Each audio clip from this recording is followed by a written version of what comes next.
The alarm shattered the silence of Fort Braxton at 14:32 hours. Not the usual drill tone that everyone had grown accustomed to ignoring. This was different. This was the sound that made veterans freeze mid-step, and rookies look around with wide, confused eyes. The emergency klaxon that meant something had gone terribly, irrevocably wrong. Evacuate immediately. All personnel clear the area within 15 minutes. General Solomon Webb's voice thundered through the base-wide speaker system, cutting through conversations, interrupting training sessions, and stopping hearts. 62 years old, 40 years of military service, 5 stars gleaming on his shoulders. When Solomon Webb gave an order, the earth itself seemed to comply. At the K9 training facility, the largest military working dog center on the East Coast, handlers scrambled to their feet. 30 dogs. 30 of the most elite Belgian Malinois and German Shepherds ever trained by the United States military. Each one valued at over $100,000. Each one capable of detecting explosives, tracking enemies across miles of hostile terrain, and taking down armed combatants with surgical precision. The handlers grabbed leashes, issued commands in crisp German, the traditional language of military dog training. Platz, higher, fuss. The dogs did not move, not a single one. 30 pairs of intelligent, predatory eyes remained fixed on a single point across the training yard. 30 muscular bodies stayed rooted to the ground, as if gravity had suddenly tripled beneath their paws. Handlers pulled on leashes until the leather creaked. The dogs didn't even acknowledge them. Sergeant Caleb Reeves, the facility's technology specialist, pulled out his electronic control device, the ultrasonic frequency emitter that could make any trained dog respond within seconds. He pressed the button. Nothing. The dogs didn't so much as twitch an ear, and then, one by one, they turned their heads. 30 war machines bred for violence and precision all looked toward the same spot, toward the small woman standing beside the medical supply cart near the veterinary clinic entrance. Gray hair pulled back in a simple bun, weathered hands wrapped around a roll of gauze bandages, the faded blue uniform of a low-level veterinary assistant. Willow Thornton, 52 years old. The woman everyone on base referred to as the old lady who mops the clinic floors. Captain Derek Hollis stormed across the training yard, his face already flushing red with anger. 34 years old, built like a tank, medals clustered across his chest like barnacles on a warship. As the head K9 trainer at Fort Braxton, these dogs were his responsibility, his pride, his carefully cultivated weapons, and right now they were ignoring him completely. "Hey, old woman," his voice cracked across the yard like a whip. "What the hell did you do to my dogs?" Willow said nothing. She simply set the gauze down on the cart with a movement so careful, so deliberate, it seemed almost ceremonial. 30 dogs lay down simultaneously, not scattered, not random. They formed a perfect circle around her, their bodies creating a living barrier of muscle and teeth. Their eyes never left her face, but their ears swiveled constantly, tracking every sound in the environment. Guard formation, protection detail. General Webb descended from the command platform, his boots striking the concrete with the measured cadence of a man who had walked through battlefields and boardrooms with equal authority. He stopped at the edge of the training yard, watching the scene unfold with narrowing eyes. In 40 years of service, he had seen dogs disobey handlers. He had seen confused animals, frightened animals, aggressive animals. But he had never, in all his decades of military experience, seen 30 perfectly trained war dogs spontaneously form a defensive perimeter around a veterinary assistant. What in the world is happening here? The words came out as barely more than a whisper, but they carried the weight of genuine bewilderment, because whatever was happening in front of him, it wasn't in any training manual he had ever read. And in the next 20 minutes, everything General Solomon Webb thought he knew about these dogs, about this woman, and about the very nature of military working dog programs would collapse like a house of cards in a hurricane. Fort Braxton wasn't just any military installation. Sprawling across 1,200 acres of North Carolina wilderness, it served as the nerve center for the Army's most advanced K9 operations. 200 personnel worked within its fences, from handlers and trainers to veterinarians and support staff. The veterinary clinic, a state-of-the-art facility that rivaled many civilian animal hospitals, processed hundreds of cases each month. And somewhere in the hierarchy of that facility, at the very bottom of the organizational chart, sat Willow Thornton. 3 years she had worked here. 3 years of mopping floors, preparing examination rooms, restraining dogs during vaccinations, and fetching supplies for the actual medical professionals. 3 years of being invisible. This morning had started like every other.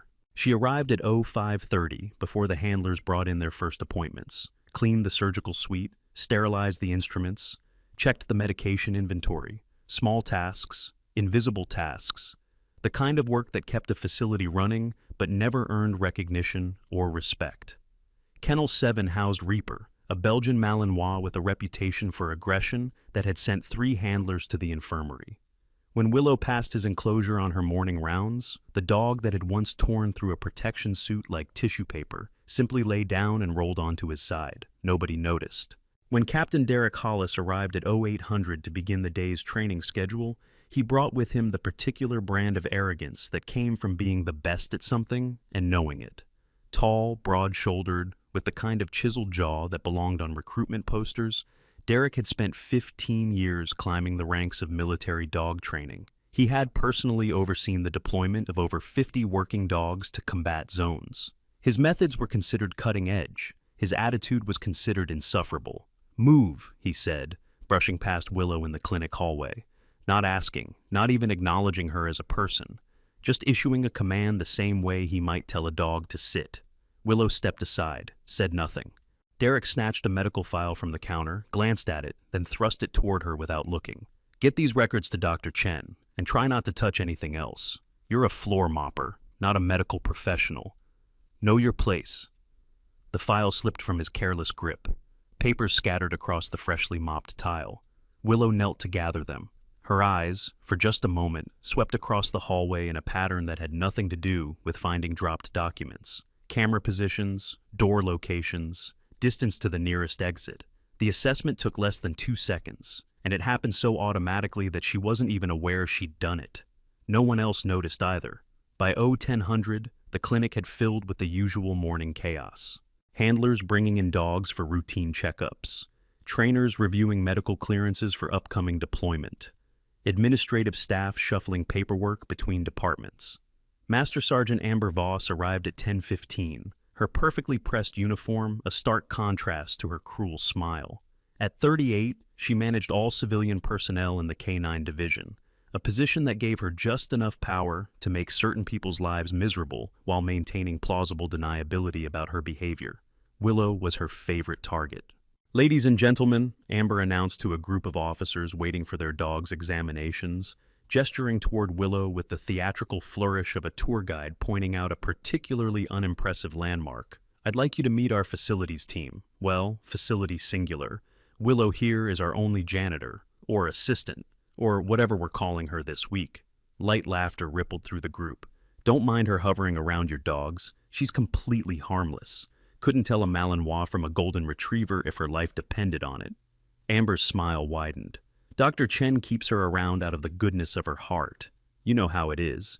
Some people just need a little charity." More laughter, louder this time. Willow continued preparing the examination room, as if she hadn't heard a word, as if the humiliation rolling off those uniformed shoulders couldn't touch her. But her hands never stopped moving, and when a German shepherd being led past suddenly lunged toward another dog, she stepped between them with a positioning so perfect, so instinctive, that the near fight ended before it began. The handlers didn't notice her intervention. They were too busy congratulating themselves on their quick reflexes. Corporal Levi Martinez did notice. 24 years old, fresh out of the military working dog handler course, Levi had been assigned to Fort Braxton only 3 months ago. He was still learning the politics of the place, still figuring out who to trust and who to avoid. But something about the old woman in the faded blue uniform had caught his attention from his very first day. It was the way she moved, not the shuffling gait of someone beaten down by decades of manual labor. Something else, something he couldn't quite identify, but recognized on an instinctual level. The way her feet never tangled, the way she always seemed to know where everyone in a room was standing without looking at them, the way she held herself even while being mocked, spine straight, shoulders level, like a soldier. He watched her now as she cleaned up after the German Shepherd incident, her movements efficient and economical. No wasted motion, no hesitation, and when she caught him staring, her eyes met his for just a moment. Ancient eyes, eyes that had seen things. Then she looked away, and she was just the old janitor again.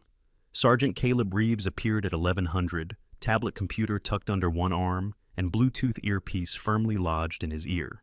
The 29-year-old tech specialist represented everything modern about military dog training. He had developed custom software for tracking canine vital signs during operations. He had pioneered the use of ultrasonic directional commands. He believed, with the fervor of a true believer, that technology would eventually make traditional handling methods obsolete. He also believed that anyone over 40 was essentially a fossil.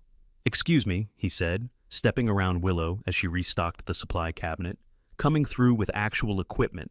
Wouldn't want you to accidentally break something expensive." Willow moved aside without comment. Caleb set up his monitoring station near the examination area, preparing for a scheduled evaluation of several dogs' responsiveness to electronic commands. One of the subjects, a particularly anxious Malinois named Storm, began pacing in his kennel, whimpering at the unfamiliar equipment. "Relax, buddy," Caleb muttered, adjusting frequency settings. "Just a little sonic magic. You'll barely feel it." Storm's whimpering intensified. Willow, passing by with a mop bucket, paused near the kennel. Without breaking stride, without even appearing to acknowledge the dog, she made a small gesture with her left hand. Barely a twitch of fingers. The movement lasted perhaps half a second. Storm immediately lay down, calm and quiet. Caleb didn't notice.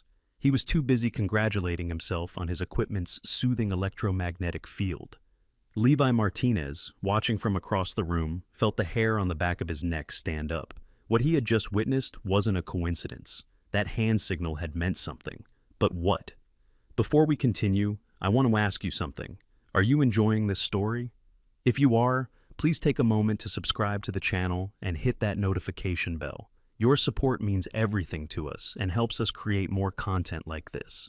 Now, back to Willow and those 30 military dogs who just refused a 5-star general's direct order. What do they know that everyone else doesn't? The emergency that changed everything began at 14:29 hours. Dr. Iris Chen, the facility's chief veterinarian, was in the middle of a routine surgery when her pager buzzed with a priority alert. 40 years old, with gentle hands and observant eyes, she had served as Fort Braxton's senior animal medical officer for the past 8 years. She had also, for the past 3 years, kept a secret that grew heavier with each passing day. "Willow," she called softly, stepping out of the surgical suite still wearing her operating gown. "I need the emergency kit prepared. Something's happening." Willow nodded, already moving toward the supply room, but she paused at the doorway, her head tilting slightly, as if listening to something only she could hear. "They know," she said quietly. Dr. Chen's breath caught. "Know what?" But Willow was already gone, and 3 minutes later the alarms began. The evacuation order threw Fort Braxton into controlled chaos. Personnel filed toward designated assembly points. Vehicles mobilized. Security protocols activated with mechanical precision. At the K9 facility, handlers prepared to move their 30 assigned dogs to the secure evacuation kennels 300 meters from the main buildings. Standard procedure. They had drilled this dozens of times. The dogs refused to go. Rex, the pack's alpha, a 100-pound Belgian Malinois with a bite force that had been measured at over 700 pounds per square inch, planted his feet and growled at his handler. Not an aggressive growl, a warning, a statement of absolute refusal. The other 29 dogs followed his lead. "What the hell is wrong with them?" Captain Derek Hollis grabbed Rex's leash with both hands, hauling backward with all his considerable strength. The dog didn't budge. It was like trying to move a granite statue. "Platz!" Derek commanded. "Lie down." Rex remained standing. "Higher!" "Come here." Rex turned his head away dismissively. "Fuss! Heel!" Rex yawned. Lieutenant Colonel Fiona Pierce arrived at the training yard at 14:35 hours, her expression as cold as Arctic ice. 45 years old, the base's executive officer had built her career on efficiency and protocol. She did not tolerate deviation. She did not accept excuses. And she absolutely did not understand what she was looking at. "Report," she snapped at Derek. "Ma'am, the dogs won't respond. Any of them. To any commands. It's like they've all suddenly gone deaf and blind." Fiona's gaze swept across the yard, taking in the bizarre tableau. 30 dogs sitting in a perfect circle around a cleaning woman? Who is that civilian, and why is she still in the secure area during an evacuation? That's Willow, ma'am. She's Dr. Chen's assistant. Cleans the clinic, that sort of thing. Get her out, now. This area is restricted to essential personnel only.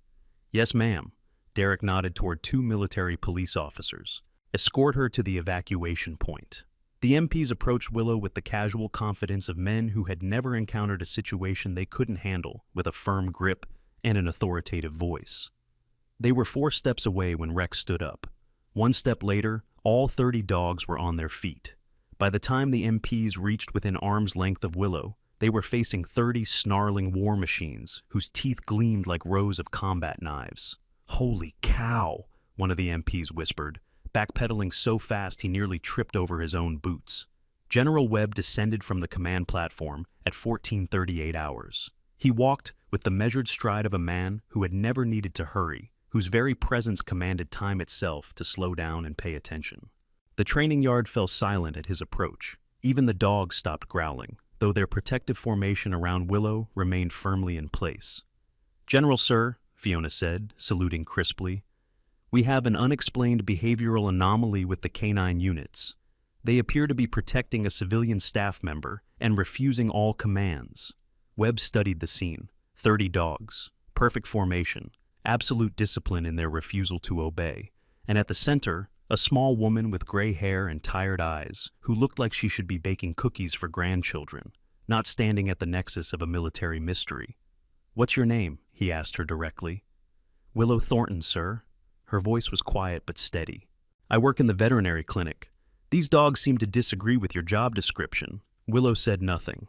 Webb walked a slow circle around the protective formation, his analytical mind cataloging details. The dog's positioning wasn't random. It was tactical. Overlapping fields of vision, staggered spacing to prevent any single attack from taking out multiple animals. Response zones that covered every approach vector. This wasn't instinct. This was training.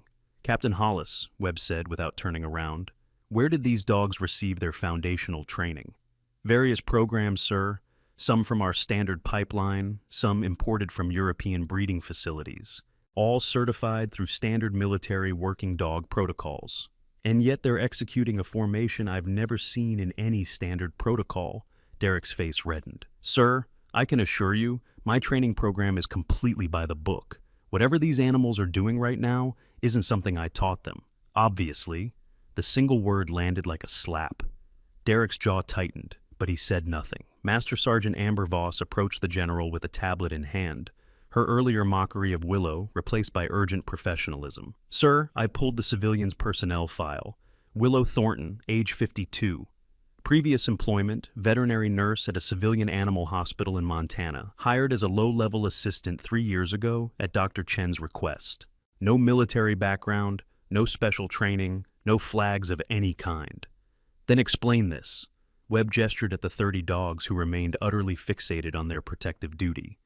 "I can't, sir." "Neither can I, and that bothers me considerably." Dr. Iris Chen emerged from the clinic at 14:42 hours, her surgical gown now replaced by a standard uniform jacket.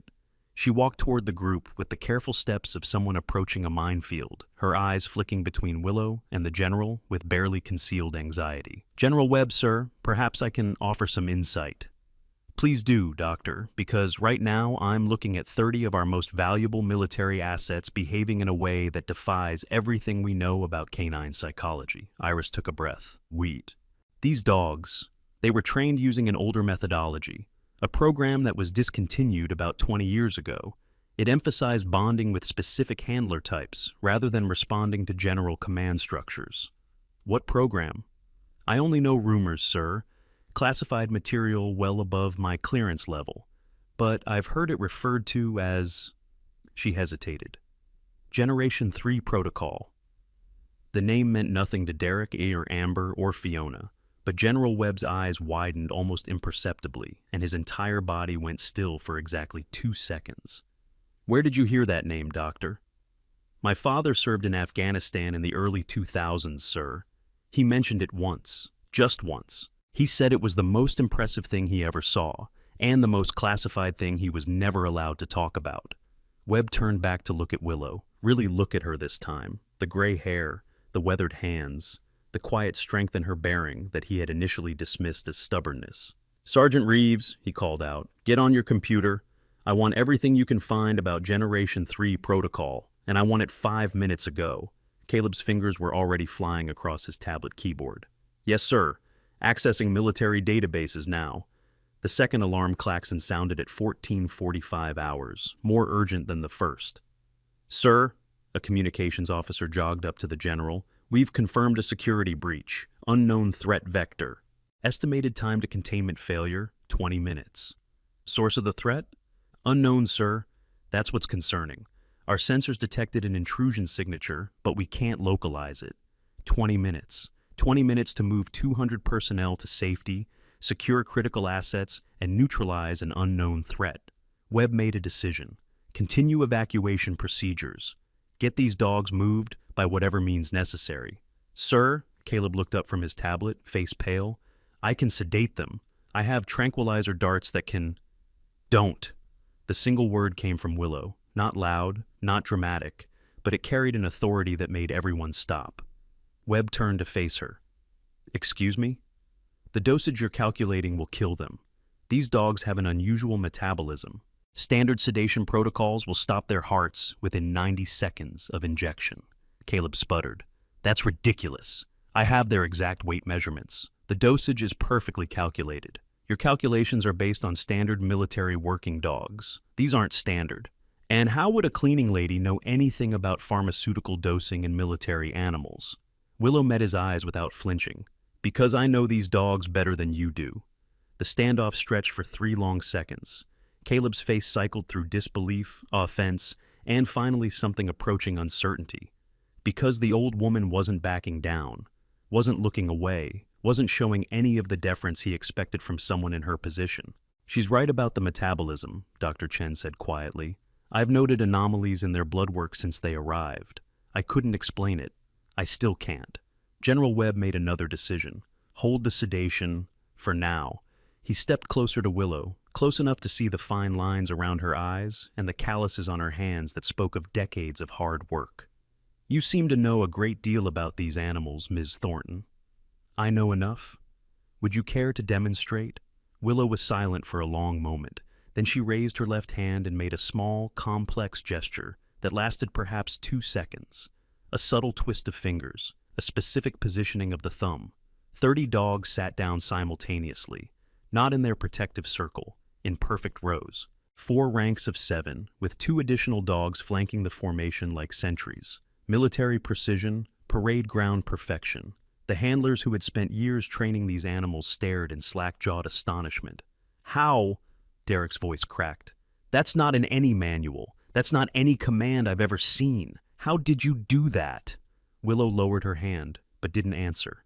Levi Martinez, standing at the edge of the group, bent down and picked something up from the ground, something small and metallic that had fallen during the earlier confrontation. He turned it over in his palm, and his blood ran cold. Dog tags, military identification tags, but not standard issue. The embossed image showed a wolf's head with blood-red eyes. Beneath it, Latin text, Umbra Luporum, Shadow of the Wolves. He had never seen this insignia before. It wasn't in any database he knew, but something about it made his instincts scream that he was holding something he wasn't supposed to see. He looked up at Willow. She was already watching him, her expression unreadable, and then she looked away, and the moment passed. And Levi was left standing there with questions burning in his chest and no idea who to ask for answers. Sergeant Caleb Reeves hit a wall at 14:51 hours. His classified database access, substantial as it was, couldn't penetrate the encryption surrounding the files he was trying to reach. Every search query about Generation 3 protocol returned the same result. Access denied. Level 7, clearance required. "Sir," he reported to General Webb, "I found the file, but it's locked behind the highest security classification I've ever seen. I'd need presidential authorization to access it." "What can you tell me?" "Just the header information. Generation 3 protocol, K9 Special Operations Unit, established 1998. Founder designated as the Shepherd, and there's a status notation." "What status?" Caleb's voice dropped. "Confirmed deceased. Kandahar, Afghanistan. August 2003. The words hung in the air like smoke after an explosion. Webb turned to look at Willow again. Kandahar. 20 years ago. The bloodiest chapter of the Afghan War, when special operations units were dying in ambushes that seemed almost supernaturally well planned. Dr. Chen, he said slowly, you mentioned your father served in Afghanistan. Yes, sir. Did he ever mention a unit called Ghost Pack? Iris's face went pale. Once, sir, just once. He said they saved his life, him and 6 others in his squad. He said, her voice wavered, he said the woman who led them was the bravest person he ever met, and then he said she died getting them out. Did he ever describe this woman? No, sir. He said it was classified. He said he had sworn an oath never to speak of it. Webb walked back toward Willow. 30 dogs tracked his movement, but remained in their perfect formation, making no move to interfere. He stopped 2 feet from her, close enough to study every line on her face. Ms. Thornton, I'm going to ask you a direct question, and I need a direct answer. Have you ever served in the United States military? Willow's expression didn't change. My personnel file should answer that question, General. Your personnel file says you were a veterinary nurse in Montana for 30 years before coming here. But personnel files can be created. Identities can be fabricated. I've seen it done before. He paused. Usually by intelligence agencies. Then you would know more about that than I would. Perhaps. Webb studied her a moment longer. But I'll tell you what I know. I know these dogs are executing tactical formations that don't exist in any training program we currently use. I know they're responding to hand signals that aren't in any handler's manual. I know they've formed a protective detail around you specifically, out of 30 personnel in this facility, as if you were the most valuable asset on this entire base. He leaned slightly closer. And I know that the last time I saw formations like these was in a classified briefing 20 years ago, about a unit that officially never existed, run by someone who was officially dead. Willow said nothing. The Shepherd, Webb continued softly, that's what they called her.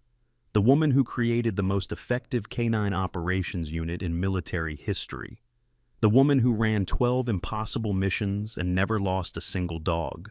The woman who supposedly died in Kandahar, saving 7 soldiers from an ambush that should have killed them all. Still nothing. My question, Ms. Thornton, is simple. Webb's voice dropped to barely above a whisper. If the Shepherd died 20 years ago, why are her dogs still following her commands? Before Willow could respond, a new voice cut across the training yard. General Webb, we have a problem. A security officer ran toward them, tablet in hand. Sir, we've completed a sweep of the facility. We found something in the weapons depot. An unregistered electronic device. Still analyzing, but preliminary readings suggest... Suggest what? Explosives, sir. C4 composite, enough to take out half the base. The words hit like a physical blow. 200 personnel, critical military assets, all potentially sitting on top of a bomb that no one had known was there. How did it get past our sensors? Unknown, sir. The device appears to have been masked using highly sophisticated countermeasures. We only detected it because... The officer hesitated. Because one of the dogs was acting strangely near the depot, kept trying to get in. We thought it was just anxiety from the alarms. Webb turned to look at the 30 dogs still sitting in perfect formation around Willow. Then he looked at Willow herself. You knew, he said. Not a question. Willow met his eyes, and for the first time something changed in her expression. The mask of the invisible cleaning lady slipped, just slightly, revealing something harder underneath. Something dangerous. They knew, she said, nodding toward the dogs. 20 minutes ago, before your alarms even triggered, they smelled the C4 and the detonator chemicals. That's why they wouldn't evacuate. They were trying to tell you. No one was listening. And you? I was listening. Webb's mind raced through implications. The dogs had detected the threat before the sensors. They had refused evacuation not out of malfunction, but out of duty. And this woman, this supposed cleaning lady, had understood their behavior when trained handlers had not. Can you help us find it? Neutralize it? Willow was quiet for a long moment. The decision she was about to make would end 3 years of careful anonymity, 3 years of sweeping floors and being mocked, and watching from the shadows while she searched for something she needed. But 200 lives hung in the balance. And whatever else she had become in her years of hiding, she had never stopped being a soldier. Yes, she said finally. "I can help." She raised her hand and gave another signal, more complex than before. The 30 dogs rose as one unit. 10 sprinted toward the weapons depot. 10 spread out in a perimeter pattern around the training area. 10 remained with the main group, their attention split between protecting Willow and monitoring the assembled personnel. No verbal commands, no electronic aids, just hand signals and absolute obedience. Captain Derek Hollis watched with his mouth hanging open. In 15 years of dog handling, he had never seen anything like it, not even close. "That's impossible," he breathed. "You can't give separate commands to different groups simultaneously. The dogs would get confused.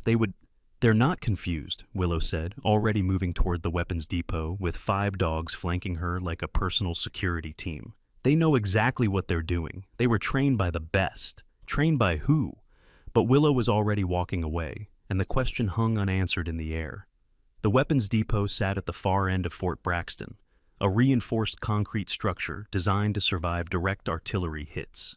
If the bomb inside detonated, the building itself might contain some of the blast, but the shrapnel, the concussive wave, the secondary explosions from stored munitions, the death toll would be catastrophic.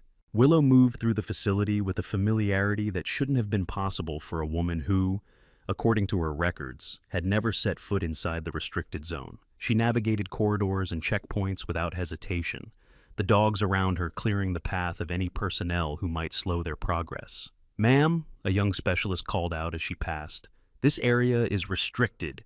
You can't—" Rex stepped in front of him, teeth bared. The specialist backed away without another word. General Webb followed at a distance, flanked by Fiona Pierce and a security detail. He had ordered them to observe but not interfere. Whatever was happening here, he needed to understand it before he could make tactical decisions. "She knows this building," Fiona said quietly. "Yes, she knows exactly where she's going. Yes. General, her file says she's never had security clearance beyond the veterinary clinic." "Her file," Webb said slowly, "may not be entirely accurate." They reached the main storage area at 1500 hours, exactly 30 minutes after the first alarm had sounded. The 10 dogs that had sprinted ahead were already there, forming a circle around a specific section of shelving, not barking, not agitating, just standing with absolute stillness, their eyes fixed on one particular crate among thousands. Willow approached the circle. The dogs parted for her like water around a stone. "There," she said, pointing at a nondescript metal container marked with standard ammunition codes. "The device is in there. It's on a timer. Based on the chemical signature the dogs detected, I'd estimate—" She paused, tilting her head as if listening to something. 3 to 4 minutes remaining. "How can you possibly know that? Different explosive compounds degrade at different rates. The dogs can smell the breakdown products. If I interpret their behavior correctly, the primary charge has been sweating for about 26 minutes. That means it was activated just before your alarm systems detected the intrusion signature." She spoke with the casual confidence of someone discussing the weather, not the potential deaths of 200 people. "Bomb squad is 12 minutes out," Fiona reported, checking her communication device. "That's not fast enough," Willow said. She stepped toward the crate. "Ma'am, you can't just—" "General." Willow turned to look at Webb directly. "I need you to evacuate everyone from this building, right now, including your people. You're suggesting we leave you alone with an active explosive device. I'm suggesting you let me do my job. Your job is cleaning floors." Something flickered in Willow's eyes, something ancient and weary and impossibly strong. "No," she said softly, "that was my cover. My job has always been something else entirely." She turned back to the crate without waiting for his response. Her weathered hands, the hands everyone had assumed were only good for mopping and scrubbing, moved with surgical precision. She felt along the edges of the container, found the concealed release mechanisms, began the careful process of opening it without triggering secondary traps. "Everyone out," Webb ordered. "Now." The security detail retreated. Fiona hesitated. "Sir, we can't just leave her." "That wasn't a suggestion, Colonel." They pulled back to the depot entrance, close enough to observe but hopefully far enough to survive if things went wrong. Webb watched through the reinforced doorway as the old woman in the faded blue uniform worked with methodical calm. The dogs remained with her, all 10 of them, not retreating, not showing fear, staying exactly where their training had placed them, even if it meant dying alongside their handler. 2 minutes, someone called out from the security perimeter. Willow didn't respond. Her fingers found what they were looking for, and she began the delicate process of disconnecting wires from a detonator. 90 seconds. The device was more sophisticated than standard military ordnance. Custom work, the kind of bomb that required specialized knowledge to build, and even more specialized knowledge to disarm. 60 seconds. Willow's hands moved faster now, but still steady, still precise. She pulled a final wire, twisted a connection, and the soft electronic beeping that had been counting down to oblivion went silent. "Clear," she announced. The bomb disposal team arrived 8 minutes later. They found the device already safely disassembled, its components laid out in an organized pattern that their senior technician described as textbook perfect. "Who did this?" he asked, examining the work. General Webb looked toward the depot entrance, where Willow stood surrounded by 10 panting dogs, their tails wagging with the satisfaction of a mission accomplished. "A veterinary assistant," he said slowly. "Apparently." The technician's eyebrows rose nearly to his hairline. "Sir, with respect, this disarmament technique is classified special operations material. I have only seen it used by people who officially don't exist." "I'm beginning to understand that." Webb walked toward Willow.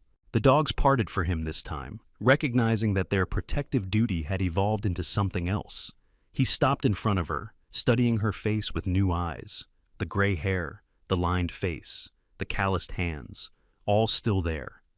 But now he saw what was underneath: the steel in her spine, the tactical awareness in her gaze, the quiet competence of someone who had done impossible things and survived to tell about them.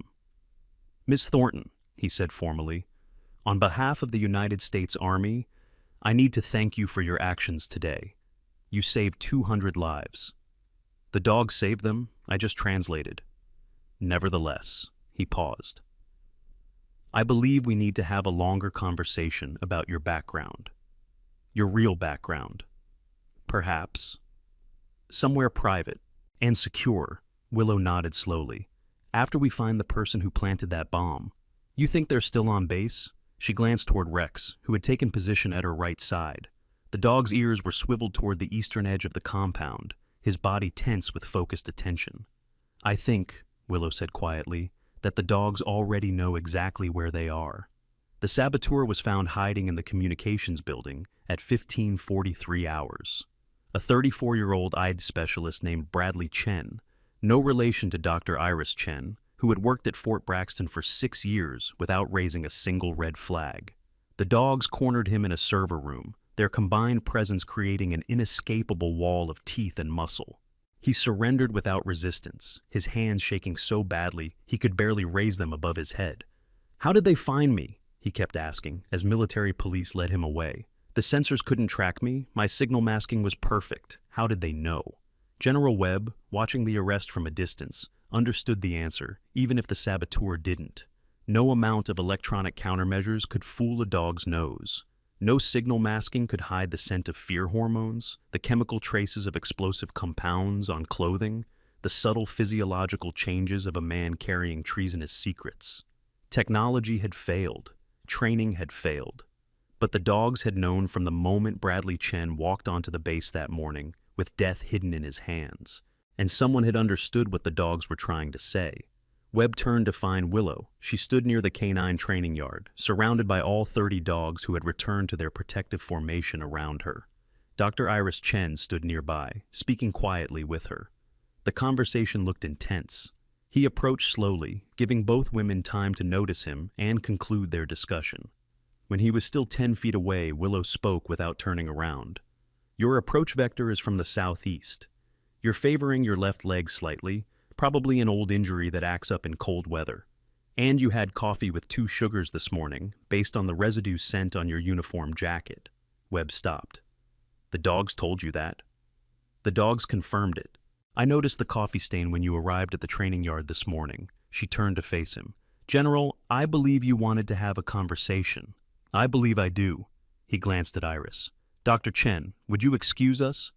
"Actually, sir," Iris said quietly, "I think I should stay.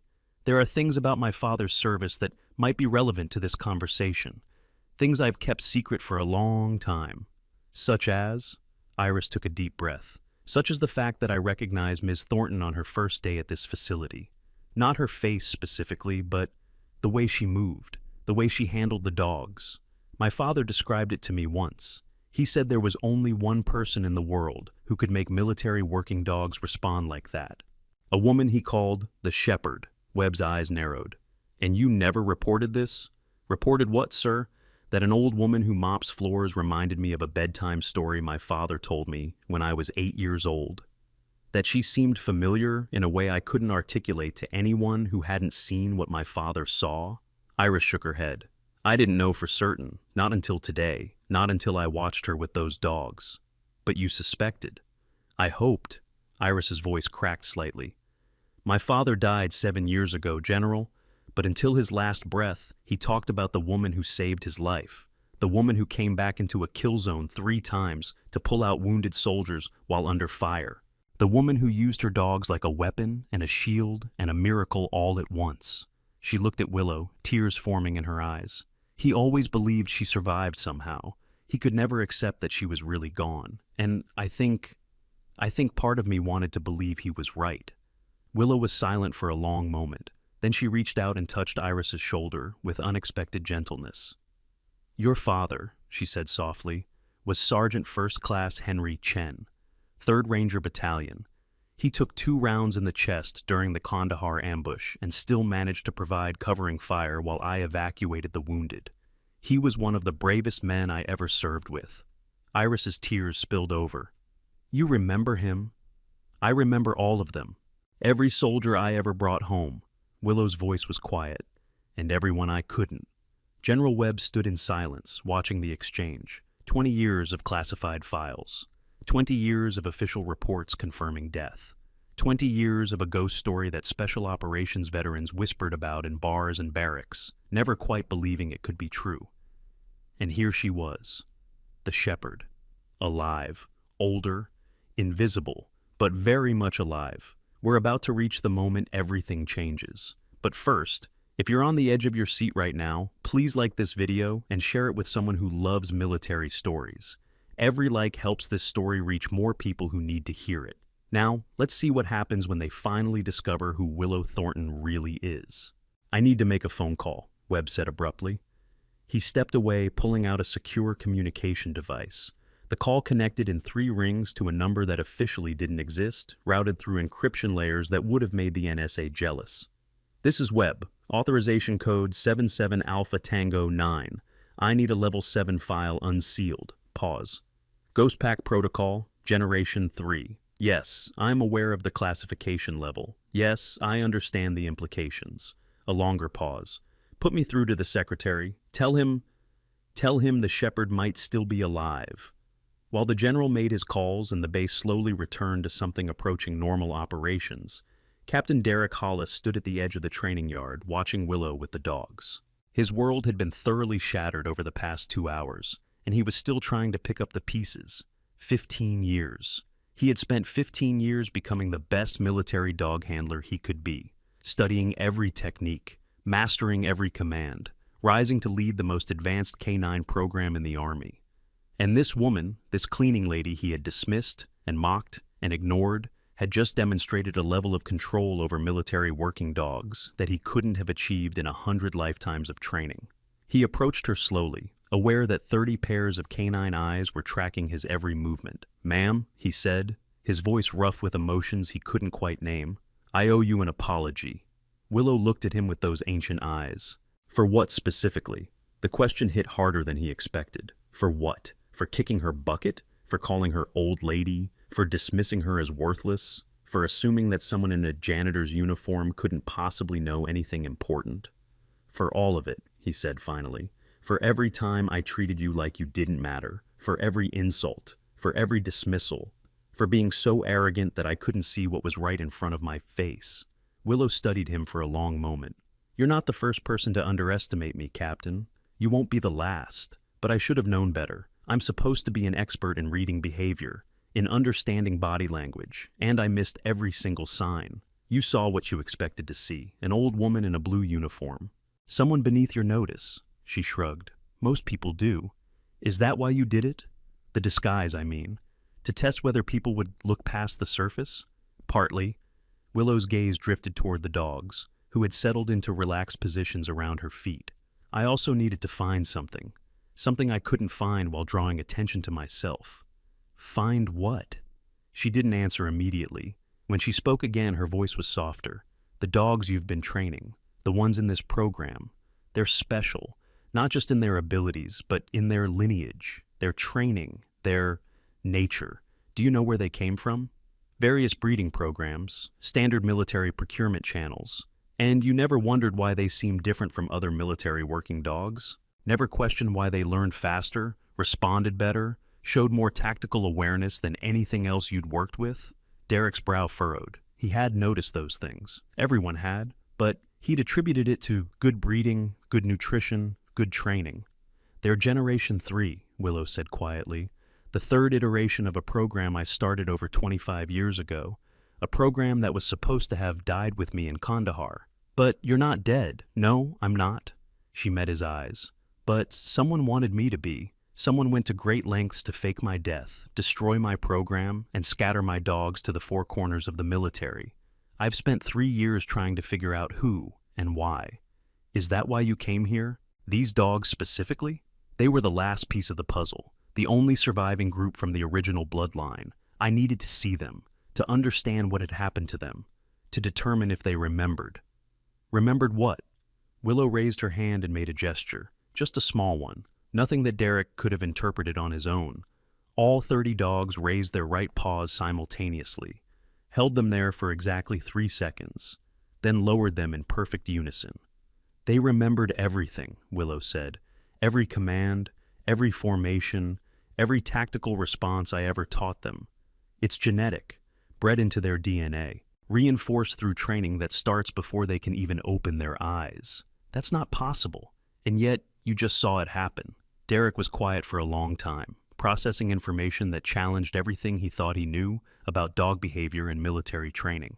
Finally, he asked the question that had been burning in his mind.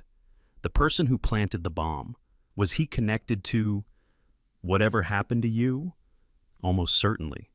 So, someone is trying to destroy this program, your program, and they've been doing it for 20 years. Longer than that. Willow's eyes grew distant.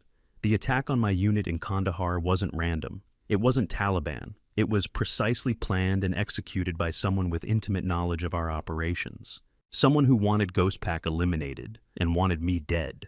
Do you know who? I have suspicions, but no proof. She looked back at him. Yet, Master Sergeant Amber Voss appeared at the edge of the training yard at 1600 hours.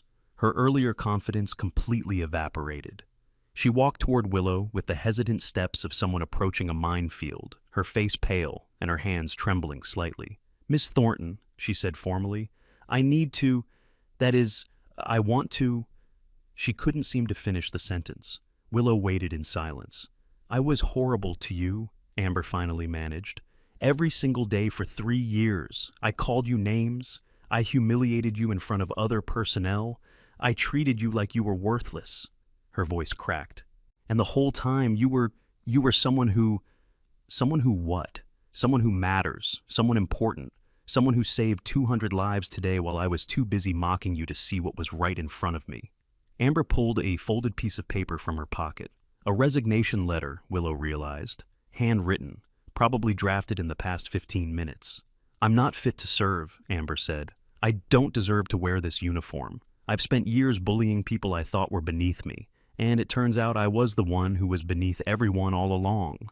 Willow took the paper, read it over carefully, then, with deliberate slowness, tore it in half. "Ma'am, what are you—" "I don't want your resignation, Sergeant Voss." Willow met her eyes with a gaze that was firm but not unkind. "I want something harder than that. Anything, whatever penance you think is appropriate. I want you to change." Willow let the torn pieces of paper fall, not because you got caught, not because you're afraid of consequences, but because you've genuinely realized that every single person you meet, regardless of their job title or appearance or social status, deserves basic human respect. Amber stared at her. That's it? "That's everything." Willow's voice softened slightly. "I've seen what happens when people with power forget that those beneath them are still human beings. I've seen it in war zones and government offices and military bases just like this one. The casual cruelty, the institutional blindness, the small daily acts of disrespect that add up to something much darker over time. She stepped closer to Amber, close enough to speak quietly. You have a choice now. You can spend the rest of your career feeling guilty about how you treated the old cleaning lady, or you can use this moment to become someone better. To look at every person you meet and wonder what secrets they might be carrying, what battles they might be fighting, what they might teach you if you just stopped assuming you already knew everything. Amber swallowed hard. How do I do that? How do I change something I've been doing my whole life? One interaction at a time, one moment at a time. Every time you're about to dismiss someone, ask yourself why.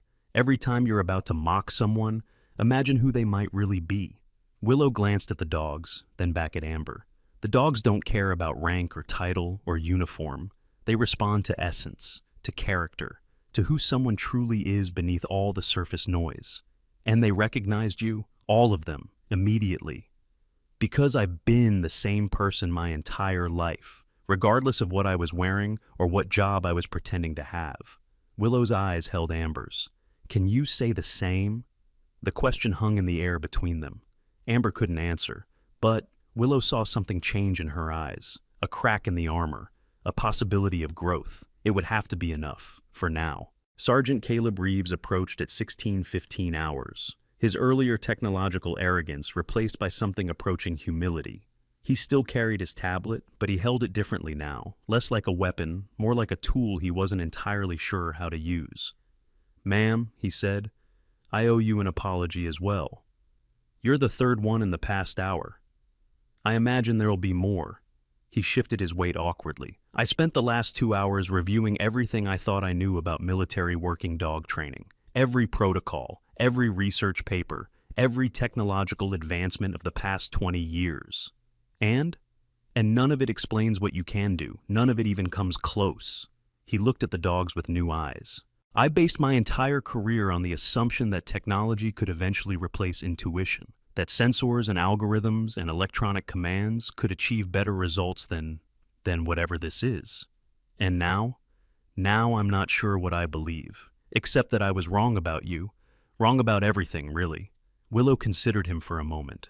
"Your technology isn't useless, Sergeant. The sensors, the monitoring systems, the data analysis, all of it has value. But technology can only measure what it's designed to measure. It can't detect loyalty. It can't quantify trust. It can't analyze the bond between a handler and their animal in any meaningful way." She nodded toward Rex, who lay at her feet with complete contentment. "These dogs don't obey me because of ultrasonic frequencies or electronic compliance training. They obey me because they believe in me, because I've earned their trust over decades of consistent, honest relationship building. Can that be taught? Anything can be taught to someone willing to learn." Willow paused. "The question is whether you're willing to let go of your assumptions long enough to actually hear what I'm saying." Caleb was quiet for a long moment. Then, slowly, he closed his tablet and tucked it under his arm. "I would like to learn," he said, "if you're willing to teach." "We'll see." Willow's expression was unreadable. "The first lesson is patience. The second is humility. Most people wash out before they complete either one. I understand. You don't. But you might, eventually." Lieutenant Colonel Fiona Pierce arrived last, at 16:30 hours. Unlike the others, she didn't approach Willow directly. She stopped at the edge of the training yard, maintaining formal military distance, and waited to be acknowledged. Willow looked up. "Colonel Pierce? Ms. Thornton?" Fiona's voice was carefully controlled. "General Webb has informed me of the preliminary findings regarding your background. I'm told the full file is being unsealed as we speak." "I'm aware. I wanted to express—" Fiona paused, clearly uncomfortable with what she was about to say. "I wanted to acknowledge that my earlier treatment of you was inappropriate. I made assumptions based on your apparent status rather than gathering all available information. That's a failure of intelligence analysis that could have had serious consequences." "It almost did." "Yes." Fiona's jaw tightened. "If you hadn't been here, if you hadn't understood what the dogs were trying to tell us, we would have evacuated in the wrong direction and left 200 people vulnerable to the blast. Probably. So, I need to ask, what would you have done if we had removed you from the secure area as I ordered? If my people had escorted you out before you could intervene? Willow considered the question. I would have found another way. I always do. That's not an answer. It's the only answer I have.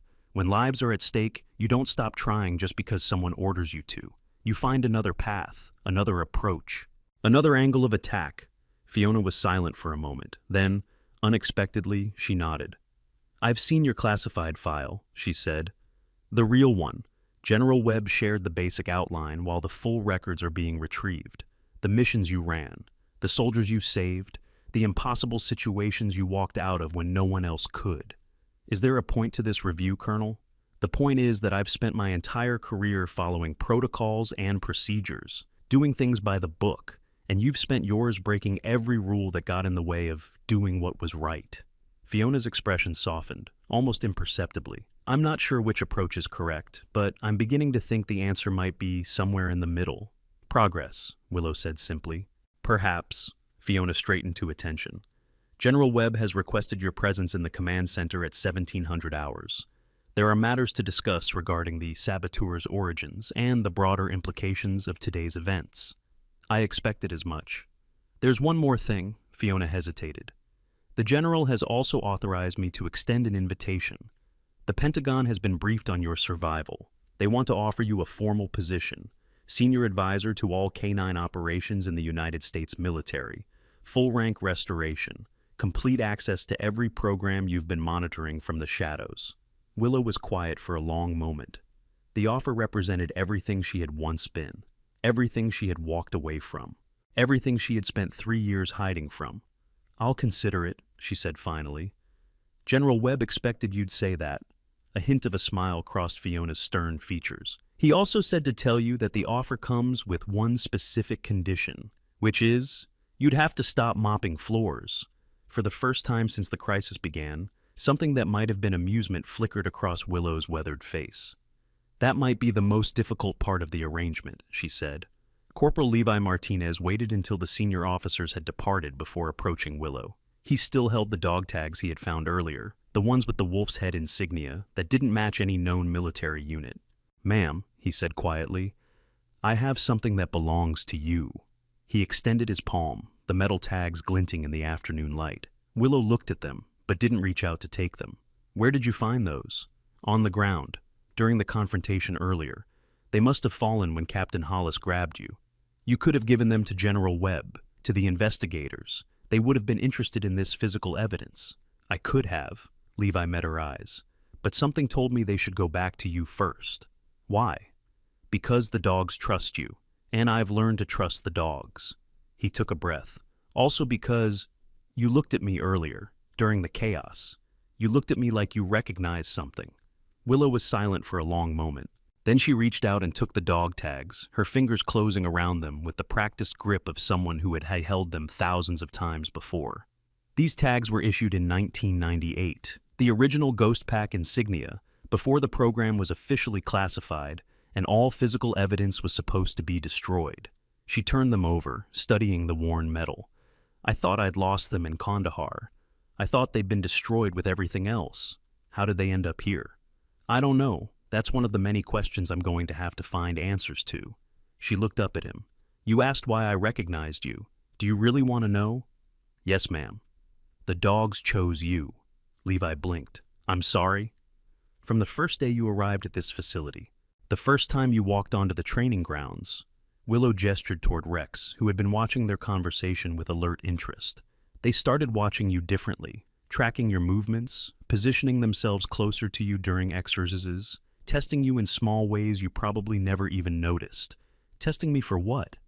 To see if you were worthy. Worthy of what?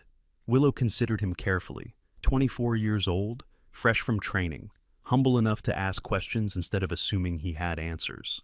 Observant enough to notice what others missed. Brave enough to approach her when everyone else was still recovering from their shattered assumptions. Ghost Pack needs a new handler, she said quietly. The original team is gone. I'm too old for field operations, but the program can continue if there's someone capable of carrying it forward. And you think that's me? The dogs think that's you. I've learned to trust their judgment. Levi stared at her, trying to process what he was hearing. 24 hours ago, he had been a junior handler worried about passing his next evaluation. Now, a legendary figure from military history was suggesting he might be destined for something much larger. I don't, I'm honored, but I'm not qualified for. You're not. Yet. Willow cut him off. Training takes years. The bond takes decades. You'd have to dedicate your entire life to this program, knowing that most of what you do will never be acknowledged, that your successes will be classified and your failures will be buried. That sounds lonely. It is. Her eyes grew distant. But the dogs make up for it. They're the most loyal companions you'll ever have, the most honest relationship you'll ever experience. They don't care about your rank or your medals or your reputation. They only care about who you are when no one else is watching. Levi looked at Rex. The big Malinois was watching him with an intensity that felt almost evaluative, as if the dog was waiting to see what decision he would make. If I said yes, Levi said slowly, what would happen?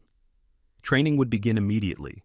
Long hours, difficult challenges, more failures than successes in the early stages. Willow paused. And you'd have to keep everything secret, even from your family, even from your friends. The program exists in the shadows, and everyone connected to it has to be comfortable living there. Like you did, for 3 years, pretending to be someone you weren't. Like I did for most of my life. Her voice carried a weight of decades.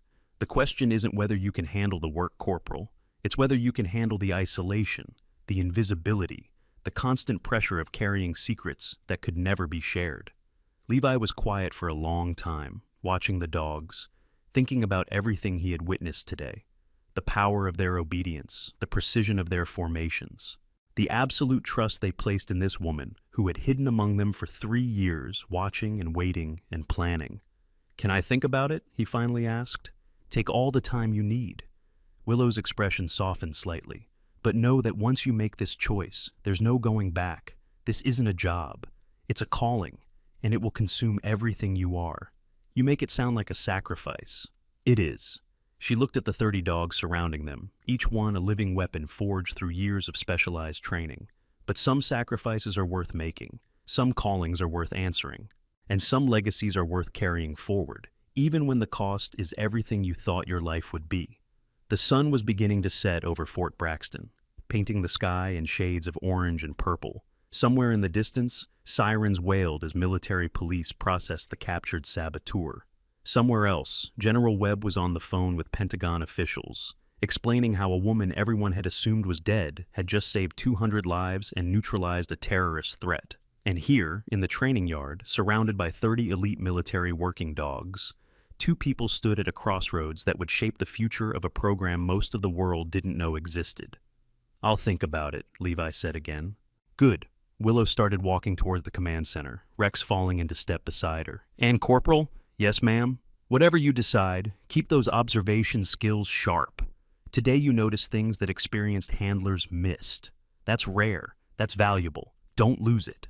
She walked away without looking back, leaving Levi alone with 29 dogs who seemed to be watching him with newfound interest, as if they knew something about his future that he hadn't figured out yet. The command center of Fort Braxton hummed with barely contained chaos when Willow arrived at 1700 hours. Screens displayed satellite imagery, threat assessments, and communication intercepts. Officers spoke in urgent tones into secure phones. The air crackled with the energy of a crisis being managed, and questions demanding answers. General Webb stood at the center of it all, a calm eye in the hurricane of activity.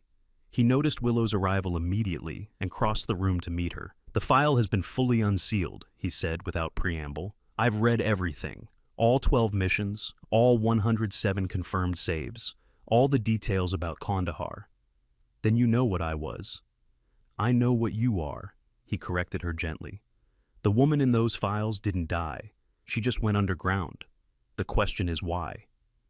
Willow looked around the command center, taking in the faces of the personnel, the screens full of intelligence data, the complex web of military power surrounding her.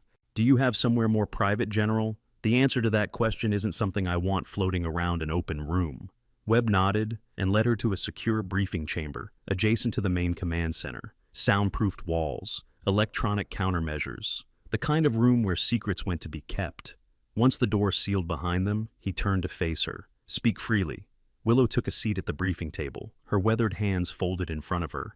For a moment, she was silent, collecting thoughts that had been brewing for 20 years.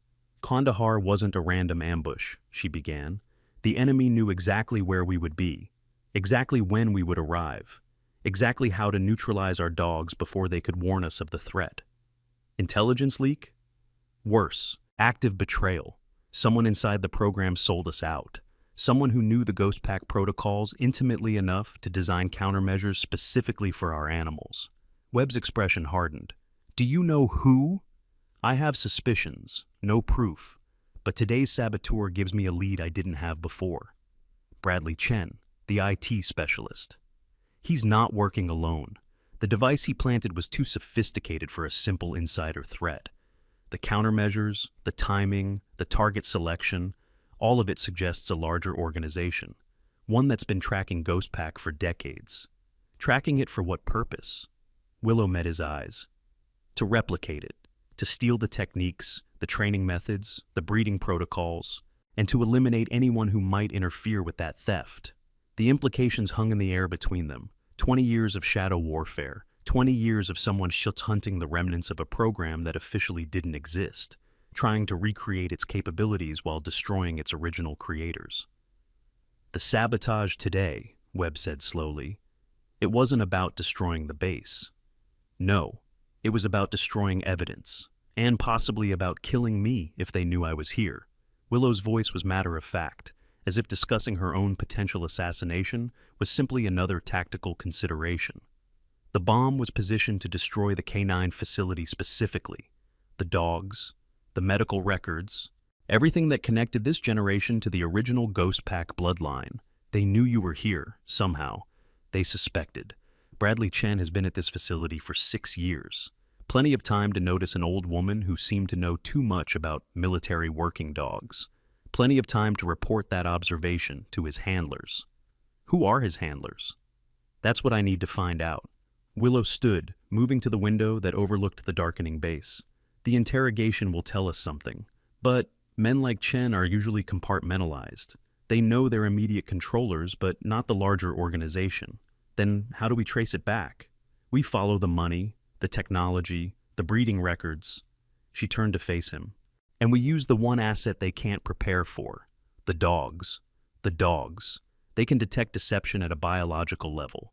Fear, stress, the chemical signatures of lying. If we bring Chen's associates in for questioning, with the right animals present, we'll know immediately who's involved. Webb nodded slowly. That's why you revealed yourself today.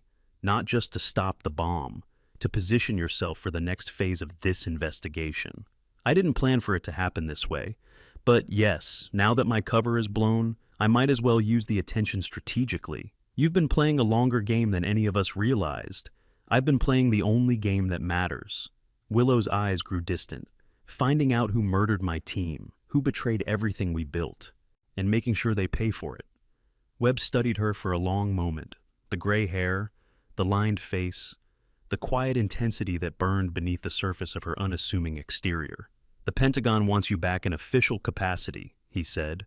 "Full restoration of rank, unlimited resources, whatever you need to finish this investigation." I saw the offer. What's your answer? Willow was silent for a long moment. 3 years of hiding, 3 years of sweeping floors and being mocked and watching from the shadows. 3 years of patience, all leading to this moment. "I'll accept," she said finally, "on one condition." "Name it." "Corporal Levi Martinez receives accelerated promotion and assignment to the Ghost Pack training program. He's the future of this unit. The dogs have already chosen him." "The dogs chose him?" "Their judgment is better than any evaluation board I've ever seen. If they trust him, I trust him." Webb considered this. A junior corporal elevated on the recommendation of military working dogs. It wasn't standard procedure. It wasn't even close to standard procedure. But nothing about today had been standard. "Done," he said. "What else?" "Access to Bradley Chen's interrogation, full oversight of the investigation, and authorization to pursue this wherever it leads, regardless of political considerations or diplomatic complications." "You're asking for a blank check. I'm asking for the tools to finish a job that should have been completed 20 years ago. Willow's voice hardened. Someone out there has my dogs. The original Ghost Pack animals, or their descendants. They have been using them for 2 decades for purposes I can only imagine. I want them back, and I want the people responsible held accountable. Your dogs? From Kandahar? 5 of them survived the ambush. I was told they were killed in the secondary explosion. I believed that for 20 years. Her jaw tightened. But the intelligence fragments I've gathered suggest otherwise. Someone extracted them. Someone kept them alive. Someone has been breeding from that original stock ever since. Webb processed this new information. An underground program built on stolen military assets. A 2-decade conspiracy that reached into the heart of the armed forces. And at the center of it all, a woman who had faked her own death to stay 1 step ahead of her hunters. If what you're saying is true, he said slowly, this goes beyond a simple investigation. We're talking about a counterintelligence operation that could take years. It will take as long as it takes. Willow's voice was calm but absolute. I've waited 20 years for this chance. I can wait as long as necessary to see it through. And if the trail leads somewhere you don't expect, somewhere you might not want it to go, then I'll go there anyway. She met his eyes without flinching. The truth is the truth, General, whether it's comfortable or not, whether it implicates allies or enemies. I learned a long time ago that lies are more dangerous than any weapon, and the only defense against them is absolute commitment to reality. Webb was quiet for a long moment. Then, slowly, he extended his hand. Welcome back to the Army, Colonel Thornton. It's been too long. Willow hesitated for just a moment before taking it. Colonel, your original rank before you died. Restored effective immediately. He smiled slightly, though I imagine it's going to take some getting used to. After 3 years of being called the floor-mopping lady. Everything takes getting used to, General. Willow released his hand and turned toward the door. The question is whether we're willing to do the work of adaptation. Where are you going? To see my dogs. To prepare them for what comes next. She paused at the threshold. And to have a conversation with Corporal Martinez. If he's going to inherit Ghost Pack, he needs to understand exactly what he's getting into. And what is he getting into? Willow looked back over her shoulder, her expression unreadable. A war that started before he was born, a legacy that demands everything, and a family of 30 animals who will love him completely, protect him absolutely, and challenge him to become something greater than he ever imagined possible. She walked out without another word, leaving General Webb alone with the weight of everything he had learned. In the hallway outside, Rex was waiting for her. The big Malinois fell into step beside her without needing any command, his presence as natural and automatic as breathing. Time to begin the next chapter, old friend, Willow murmured as they walked toward the K9 facility. Rex's tail wagged once, a small gesture, but it said everything that needed to be said. The shepherd was back, and the hunt was about to begin. The sun had fully set by the time Willow returned to the K9 training yard. Floodlights cast harsh white pools across the concrete, creating islands of brightness in the gathering darkness. The 30 dogs had been moved to a secure holding area adjacent to the main facility, but they stirred with visible excitement when they sensed her approach. Rex was the first to greet her, pressing his massive head against her palm with the kind of devotion that couldn't be faked or commanded. The other 29 followed in order of pack hierarchy, each one touching her briefly before settling into their positions. Corporal Levi Martinez stood at the edge of the holding area, watching the ritual with undisguised wonder. They do that every time you come back, he observed, even if you've only been gone for a few minutes. It's a bonding protocol, Willow explained, running her fingers through Rex's thick fur. Reaffirmation of pack structure. They're confirming that I'm still their leader, and I'm confirming that I still accept the responsibility. You make it sound like a contract. It is a contract, the most sacred one I've ever signed. She looked up at him, her eyes reflecting the harsh floodlights. Have you thought about what we discussed? Levi had been thinking about nothing else for the past 2 hours. The offer, the responsibility, the weight of carrying forward a legacy that most people didn't know existed. I have questions, he said. Ask them. The original Ghost Pack, the one from Kandahar. You said 5 dogs survived. What happened to them? Willow's expression shifted almost imperceptibly, a shadow passing behind her eyes, a wound that had never fully healed. For 20 years, I believed they were dead. The official report said they were killed in the secondary explosion that supposedly took my life. She paused, choosing her words carefully. But intelligence I have gathered over the past 3 years suggests otherwise. Someone extracted them before the final blast. Someone kept them alive. Who? That's what I've been trying to find out. The trail is cold, deliberately obscured. Whoever took them has resources and expertise that rival anything in the official military structure. And you think today's saboteur is connected to them? I'm certain of it. Bradley Chen didn't plant that bomb on his own initiative. He was following orders from someone who knows about Ghost Pack, knows about the breeding program, knows that these 30 dogs represent the last surviving link to the original bloodline. Levi absorbed this information, fitting it together with everything else he had witnessed today. A conspiracy spanning 2 decades, a shadow organization hunting the remnants of a classified program, and at the center of it all, a woman who had spent 3 years hiding in plain sight, waiting for her moment. If I join this program, he said slowly, I'm joining that fight too. Not just the training, not just the dogs, the whole war. Yes, and you can't tell me who the enemy is because you don't know. I know pieces, fragments, enough to be dangerous, not enough to be decisive. Willow stood, brushing dust from her faded uniform. But that's about to change. With official resources behind me, with access to intelligence I couldn't reach before, I can finally start connecting the dots. What if the dots connect to something you can't fight? Something bigger than 1 person and 30 dogs? Willow smiled. It was the first genuine smile Levi had seen from her. Not warm exactly, more like the expression of a wolf recognizing a worthy opponent. Then I'll need help, she said. I'll need someone younger, faster, someone the dogs trust, someone who can carry the mission forward if I can't. The implication hung in the air between them. You're not just offering me training, Levi realized. You're offering me succession. I'm offering you a choice. The same choice I was offered 30 years ago by my own mentor. The same choice that defined everything I became. She met his eyes directly. Take it or leave it, but know that once you accept, there's no going back. This becomes your life, your purpose, your family. Levi looked at the 30 dogs arranged around them, Rex watching with alert interest.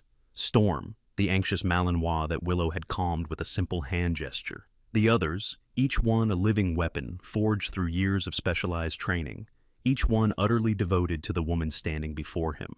He thought about his parents back in Texas, who still believed he was just a regular dog handler at a regular military facility. He thought about the girlfriend who had broken up with him 6 months ago, unable to understand why he couldn't talk about his work. He thought about all the normal futures he had imagined for himself, all the conventional paths he might have walked.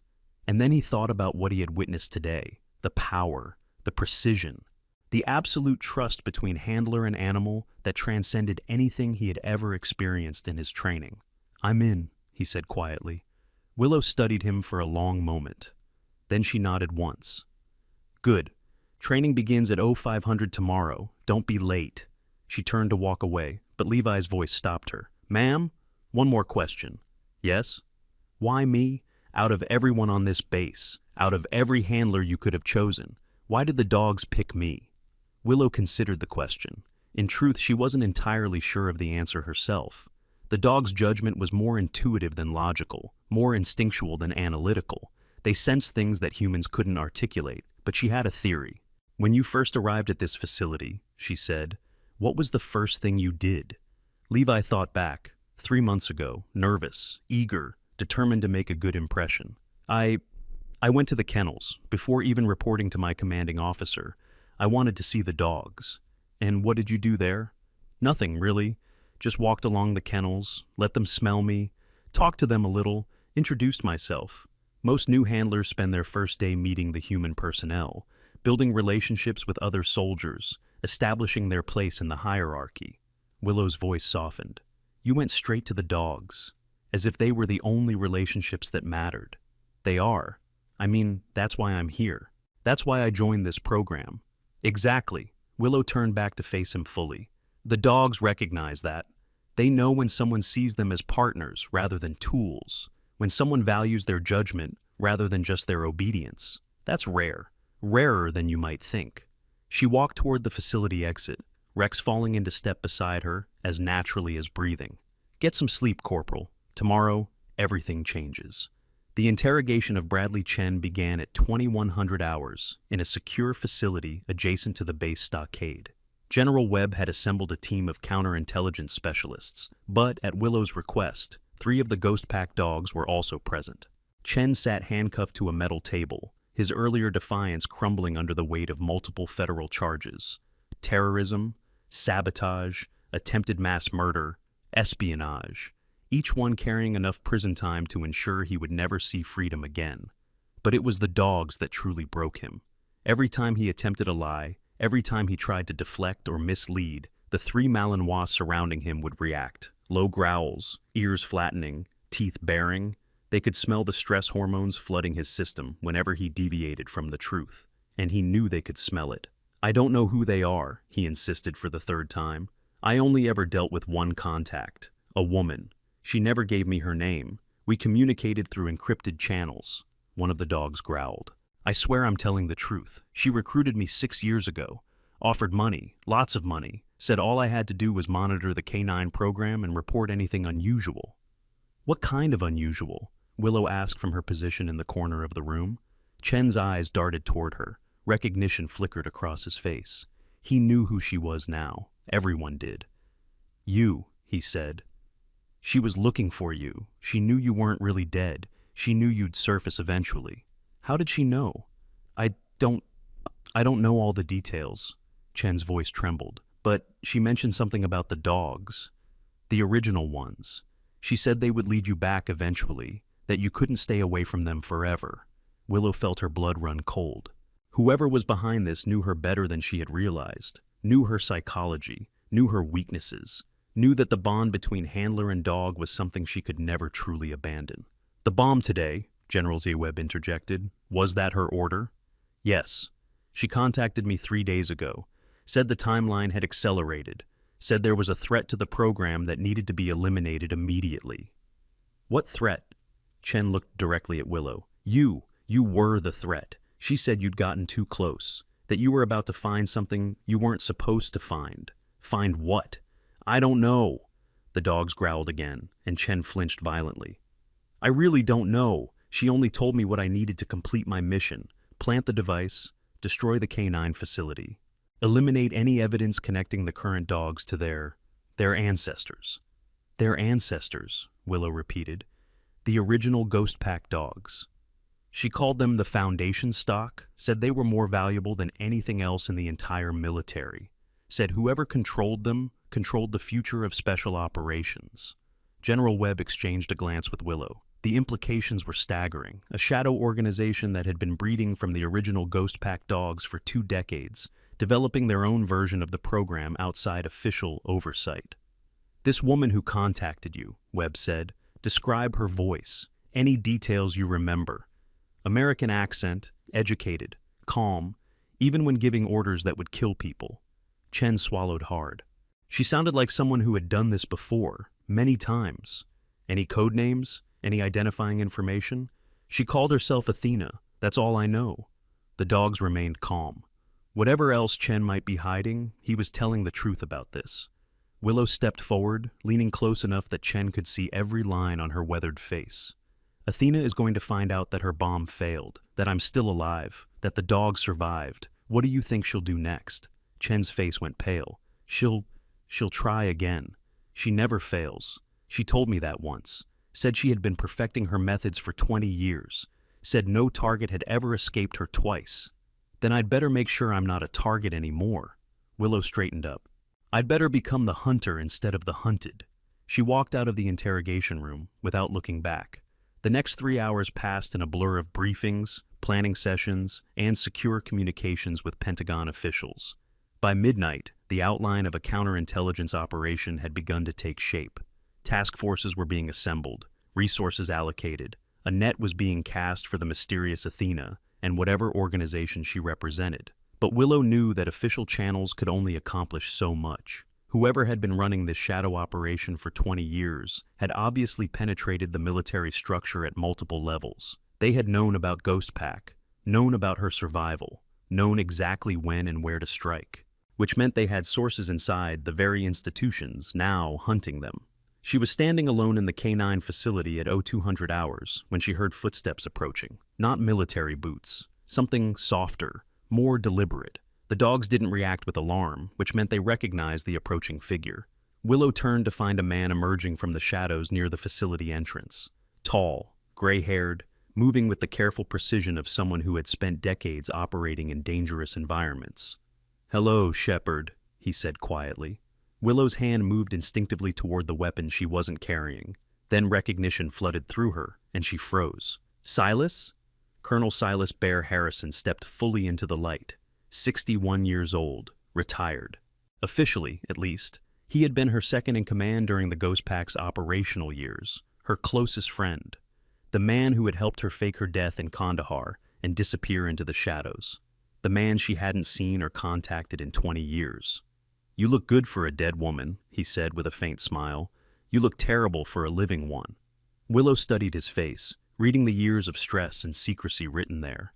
"What are you doing here, Silas? How did you know to come?" "I've been monitoring the situation from a distance. When word reached me about what happened today, I knew I had to make contact." He moved closer, his voice dropping. "There are things you need to know. Things I should have told you years ago." "Such as?" Silas reached into his jacket and pulled out a folder, black, unmarked, the kind of document container that carried secrets capable of destroying careers and ending lives. "Open it," he said. Willow took the folder with steady hands. Inside were photographs, 5 of them, each showing a dog with distinctive markings she would have recognized anywhere. "These are the dogs," she breathed. "The original 5, from Kandahar. Taken 6 months ago at a facility in Eastern Europe. They're alive, Willow, all of them, and they've been used to breed over 200 offspring in the past 20 years. The photographs shook slightly in her hands. 20 years of believing they were dead. 20 years of mourning them alongside the human teammates she had lost. And now this. How? Her voice cracked. How did they survive? I saw the explosion. I saw the facility destroyed. Because I got them out. Silas's voice was heavy with old guilt. Before the final blast. I had about 30 seconds of warning, and I used them to extract the dogs rather than the equipment or the records. You saved them, but then why did you let me believe they were dead? Why did you disappear without telling me? Because I was compromised. He looked away, unable to meet her eyes. Someone had gotten to me, Willow. Someone who knew about the program and wanted the dogs for themselves. They gave me a choice, help them acquire the Foundation stock or watch them kill everyone connected to Ghost Pack. You included. So you gave them my dogs to save my life. I gave them the dogs and then spent 20 years trying to undo that mistake. Silas's voice hardened. I've been tracking them ever since. Building intelligence, identifying the network, waiting for the right moment to bring you back in. The right moment? I've been hiding for 2 decades while you played shadow games with the people who destroyed everything we built. I was protecting you. The only way I knew how. Willow wanted to rage at him. Wanted to scream about betrayal and lost years and trust that had been shattered. But beneath the anger, beneath the hurt, she recognized something else in his face. Exhaustion, regret, the weight of secrets that had been carried alone for far too long. Who are they, Silas? Who took my dogs? A private military organization called Prometheus Holdings. Officially, they're a defense contractor specializing in security services. Unofficially, they've been building their own version of Ghost Pack for the past 20 years using stolen protocols and the Foundation stock bloodlines. And Athena? Silas's expression darkened. Their head of operations, former CIA, former military intelligence, one of the most dangerous people I've ever encountered. She's been running the program since its inception, and she's turned the dogs into something. He paused, searching for the right word. Something darker than what we ever intended. What do you mean? Ghost Pack was designed for rescue operations, recovery, protection. Athena has trained her dogs for assassination, infiltration, eliminating targets without leaving traces. His voice dropped. She's weaponized everything you built and twisted it into something monstrous. Willow felt something cold settle in her chest. Her dogs, her methods, her life's work, all corrupted and turned toward death rather than salvation.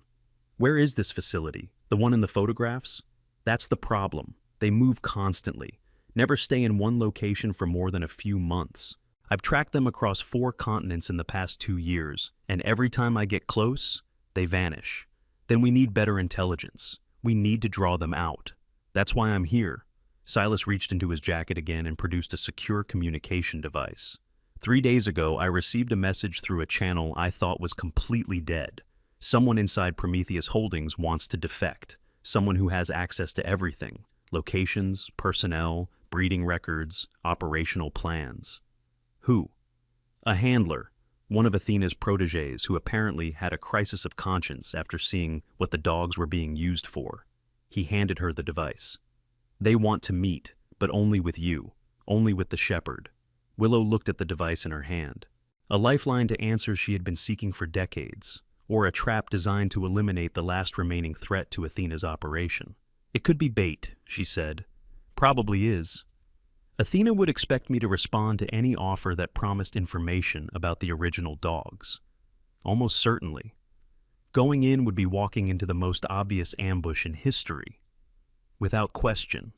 Silas met her eyes. Which is exactly why you're going to do it anyway. He knew her too well. Knew that no threat, no danger, no logical argument would stop her from pursuing the dogs she had trained and loved and mourned for 20 years. When is the meeting?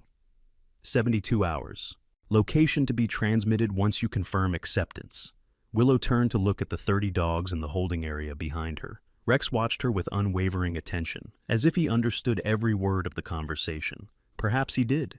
These animals had been bred for intelligence that pushed the boundaries of what anyone thought possible. I'll need support, she said finally. Not official military. Too easy to compromise. I need people I can trust absolutely. I assumed you might say that. Silas nodded toward the facility entrance. Which is why I've already started making arrangements. What kind of arrangements? The kind that involves old friends who owe you their lives. The kind that doesn't show up in any official database. The kind that can move without oversight and act without authorization. You've been planning this for a long time. I've been planning this since the day I handed those dogs over to Prometheus Holdings and watched the biggest mistake of my life walk away in a convoy of unmarked vehicles. His voice cracked slightly. I owe you more than I can ever repay, Willow. But this is a start. What an incredible journey this has been. If this story moved you, please leave a comment telling us your favorite moment. Was it the reveal, the general's reaction, or something else entirely? We read every single comment, and your feedback helps us create better stories. Don't forget to subscribe if you haven't already. Thank you for watching. Dawn broke over Fort Braxton at 0547, painting the sky in shades of pink and gold that seemed almost inappropriately peaceful, given everything that had happened in the past 16 hours. Willow stood in the center of the canine training yard, surrounded by all 30 dogs and watched by a growing crowd of personnel who had heard what she had done and wanted to witness her for themselves. General Webb arrived at 0600, accompanied by Lieutenant Colonel Fiona Pierce and a contingent of Pentagon officials who had traveled through the night to be present for what was being called the most significant development in military working dog history since the program's inception. Corporal Levi Martinez arrived precisely on time, as instructed. He looked like he hadn't slept at all, but his eyes were bright with anticipation. You're here, Willow observed. You told me not to be late. I did. She turned to face the assembled crowd. Ladies and gentlemen, I'm going to conduct a brief demonstration. What you're about to see represents the culmination of 30 years of research, training, and operational experience. It is classified at the highest levels, and everything you witness here is to remain strictly confidential. She raised her hand and began a sequence of signals that lasted approximately 15 seconds. The movements were complex, layered, almost dance-like in their precision. The 30 dogs responded as a single organism. 10 of them sprinted to the perimeter of the training yard, taking up positions that covered every approach vector. 10 more formed a protective circle around the assembled VIPs, their bodies creating a living shield. The remaining 10 executed a complex patrol pattern that seemed random, but actually covered every blind spot and potential vulnerability in the area, all without a single verbal command. The Pentagon officials stood in stunned silence.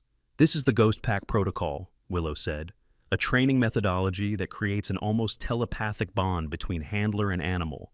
The dogs learn to read micro-expressions, body language, and hand signals at a level that allows for completely silent tactical operations.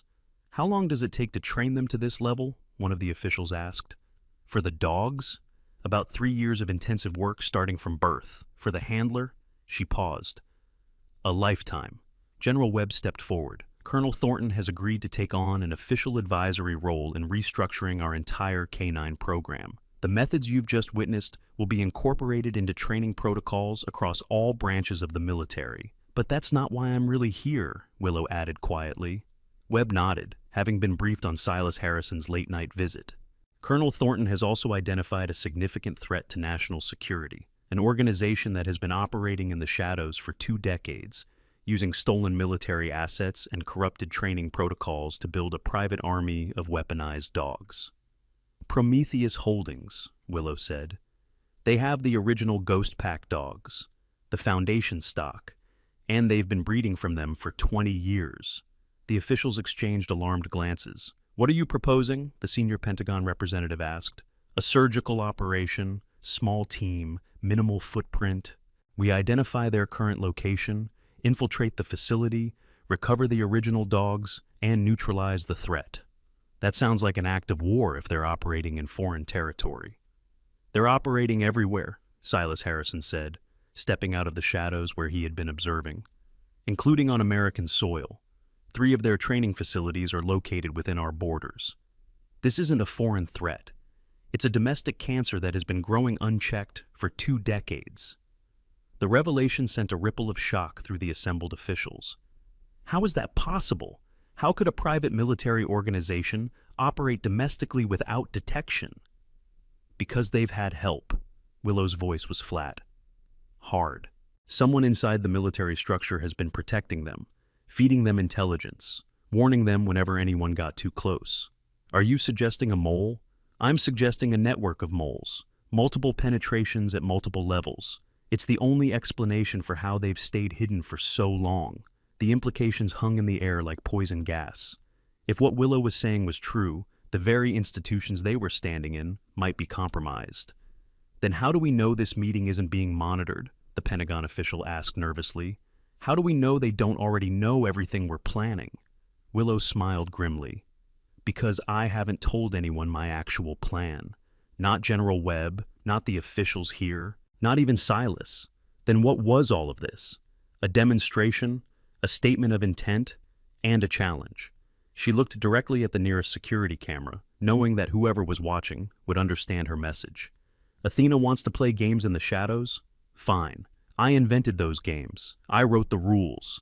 And now I'm going to show her what happens when the shepherd comes for her flock. She turned and walked toward the facility exit, Rex falling into step beside her as naturally as breathing. Where are you going? General Webb called after her. To get my dogs back. She paused at the threshold, looking back over her shoulder. All of them.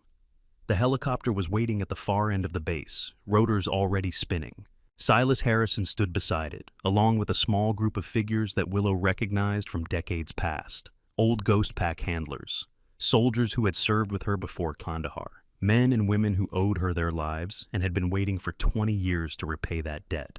Levi Martinez jogged up beside her as she approached the aircraft. Ma'am, you said training begins at 0500. This doesn't look like training. It's not. Willow stopped and faced him directly.